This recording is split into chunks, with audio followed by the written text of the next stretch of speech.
The year is 1916. While World War I rages in Europe, America is moving forward into the 20th century. About the same time, Theodore Pulliam and his brother Frank Pulliam decided to open a cement business.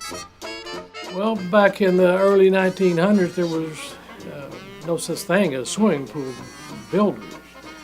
So if somebody had enough money and they wanted to build a water pond in their backyard, they hired a concrete contractor, which that was what the Pulliams were in. They were a concrete contractor.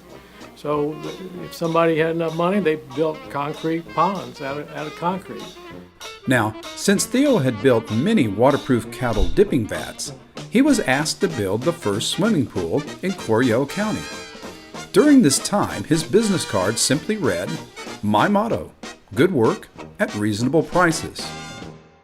The reason for the success was all attributed to the whole legacy of Pulliam Pools. I mean, there was Theo Pulliam, the first Pulliam. There was Doran Pulliam, which is Barry's dad, and Barry Pulliam.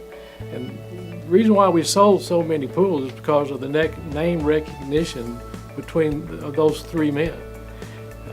Everywhere we went, people knew who we were. If you lived in Fort Worth back in the 50s and 60s and 70s, you knew who Pulliam Pools were.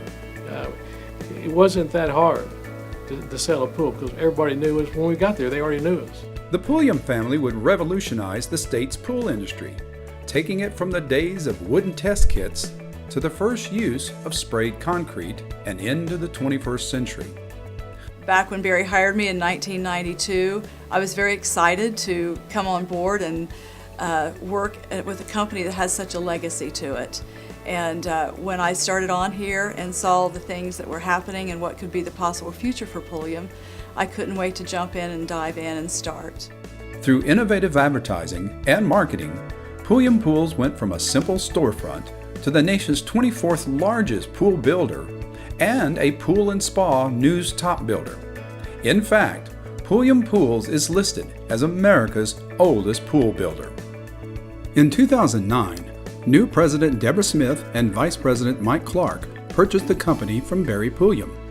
In 2009, Barry Pulliam decided to retire, and he had an offer to buy the company from another company. And when I found that out, I asked him if he would allow us to buy it. So we put a proposal together that worked, and within 2 weeks, Mike and I were the owners of Pulliam Pools. Although it would have been great to have a fourth-generation owner, Deborah and Mike were an ideal fit. Both had been a critical part of the success of the company, having worked there for 18 years and 24 years respectively, and both held the company legacy dear to their hearts. You know, we've been in business 100 years, and I fully expect that Pulliam Pool's name and legacy will continue on another 100 years. And the reason why is because some of the employees that we have here today are going to carry on this legacy. Pulliam has a very strategic plan going into the future, where we've identified what our plans are, how to get there.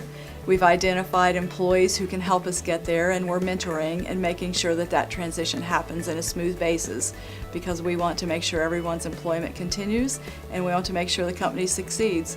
As Mike said, we're just the caretakers at this point. While Theo's original motto, "Good work at reasonable prices," holds today, the company philosophy is, "We build pools as if we are building them for ourselves."